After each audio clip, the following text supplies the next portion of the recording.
final preparations before takeoff. Rare footage of a U.S. Navy aircrew flying a mission over the South China Sea last week.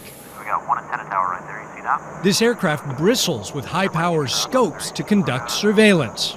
We're serving as those eyes and ears, patrolling ahead of the force, closely monitoring our adversaries. The adversary here is China, and it's not long before a Chinese voice calls out over the radio and tells the U.S. plane to leave. Depart immediately. Depart immediately. I mean, United States military aircraft conduct lawful military operations in international airspace. I witnessed similar challenges 2 years ago on a different U.S. Navy flight over this increasingly tense region. At least 7 different governments have competing claims to parts of the South China Sea. But Beijing claims virtually all of this sea for itself. To cement its claim, China embarked on a massive island-building project, constructing runways and radar stations on what had been reefs and atolls. Last month, the Trump administration declared Beijing's position illegal. When we rejected China's unlawful claims in the South China Sea once and for all. The Defense Department says it has stepped up deploying warships and planes on what it calls freedom of navigation operations through the sea, prompting Beijing's top diplomat to accuse the U.S. military of trying to destabilize the region.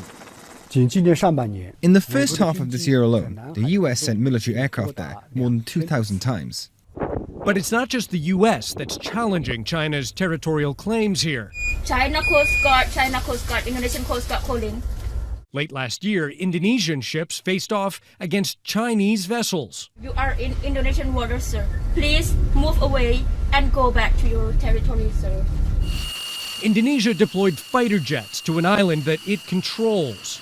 If any possible conflict that affecting to our territory or regional stability, we will protect our interests, national interests. Meanwhile, other countries like Malaysia, Vietnam, and the Philippines growing increasingly assertive against Beijing's maritime claims.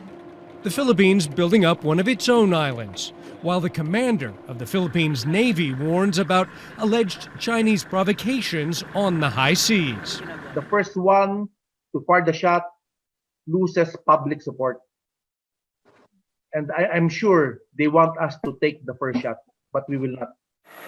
With so many navies operating in such close quarters, there's growing risk of a first shot that could trigger a wider conflict. Ivan Watson, CNN, Hong Kong.